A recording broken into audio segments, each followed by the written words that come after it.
Thank you to Grand_Project for his wonderful bit of music, Lost Soul, on Pixabay.com royalty-free music that this podcast is using.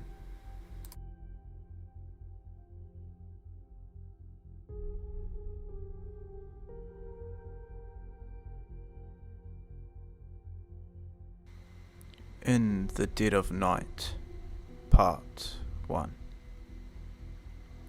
I have never been much of a believer in ghost stories. Tales of monsters, ghouls, werewolves, vampires, evil creatures. All these things have always seemed too far-fetched for me to believe. Or at least, that is what I used to think. However, my opinion changed significantly after having the most chilling, spine-tingling, petrifying experience of my life. Whilst I have managed to escape a horrible fate, the fear and trauma of my experience will live with me for the rest of my life. What was this experience, you ask? Well, let me tell you the tale of a young man without a care in the world coming so close to death as you possibly can be, though managing to escape and live to tell the tale. But be warned, this tale may shake you to your very core. So without further ado, let me begin with where it all began. And believe it or not, it was in a bathroom. The school bell rang to signal the conclusion on the first period of the day, leading on to the morning break. My brain was fried. I've always struggled with math, and today was no different. It really does not help when your teacher is as boring as a drying rack, talking slowly, in monotone, almost like he did not care whether we heard him or not. I've rushed into the bathroom as my stomach has decided to cause me troubles. I have no idea why I did not even eat anything for breakfast this morning. Maybe it is a bug or something, which may not be the worst thing in the world. I could use a day off after the snooze fest that has been this week. Seems like all the teachers at my school got together over the weekend and just decided to create the most boring week of classes in history. Oh well. At least I have a bit of a reprieve, as I don't have to be back in class for another 25 minutes. As I am sitting on the John, weird slang for toilet for those that don't know, I hear my cell phone buzz. A notification has popped up. I unlock my phone and check it. One of my classmates has posted on the main school Facebook page. That's strange. Students normally never post on this page. It is only ever the principal or assistant, letting us know that another pointless event like athletics or cross country is coming up. I check the page and on it is a video, but strangely I do not recognise the account that posted it. I don't know, maybe it's a new student or something. I open the video and watch it. It was only 2 minutes long and looks completely normal on first glance. Initially it starts off tamely with just a silent person walking around showcasing our school grounds with the camera. After the first minute though, things get weird. The person with the camera enters a building that I do not recognise. I did not even realise we had a building like it at school. But then again, I do tend to stay around one area. Inside the building there is an abandoned hallway with a few classrooms on either side.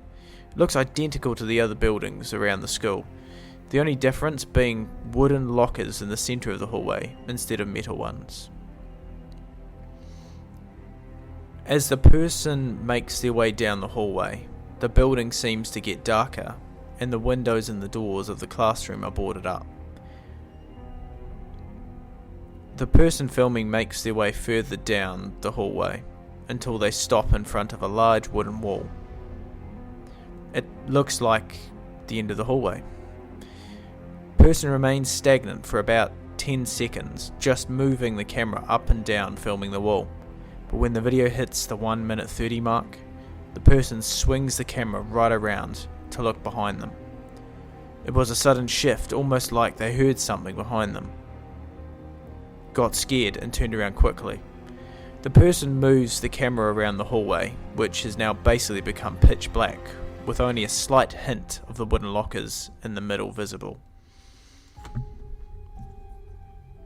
The video reaches the 1 minute 50 mark, with no new developments. It seems as if this was the end of the video, but just as it reaches the 1 minute 55 mark, a black hooded figure appears in front of the cameraman, and as a last move rushes towards the cameraman as the video cuts to black.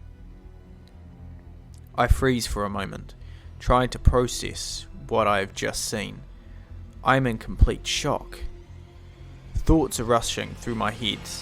I cannot seem to work out whether the video was fake or not. I did not see any signs of editing. There were no jump cuts, no camera changes, and the video seemed to just run as one big long shot. To try and make sense of things, I attempt to watch the video again, but just as I'm about to press the play button, the video disappears, leaving a little bit of text saying that it has been removed. I freak out and try to swipe upwards to refresh the Facebook page, but no matter how many times I do it, the text remains. I go up to the search bar and search for the name of the account that uploaded it and go to their page. No name comes up on the search, not even a single search result. It just says no results found. I don't know how the account has been removed that quickly, but clearly something is up. I get up off the toilet, wipe my bum and flush. I move to the sink to wash my hands, and as I stare at myself in the mirror, I decide the only way I'm going to get to the bottom of this is by finding that building myself. I finish washing my hands, use the air dryer and leave as I start walking down the hallway towards my locker. I start questioning what I am doing. Should I go? Should I stay? Should I get help? Should I tell a teacher? I don't know. All I do know is that my curiosity has been spiked. I need to get to the bottom of this. It is probably just some practical joke put up by some students. There is no such thing as ghosts or ghouls. I have nothing to be afraid of. Screw it. I'm doing it. I'm going to find that building and prove that this is nothing more than a hoax. Little did I know at the time that this would be the start of a horrifying series of events that has completely shaken my perception of reality, and that what I would find in that abandoned building would be the start of a horrendous, traumatizing experience that would change me forever.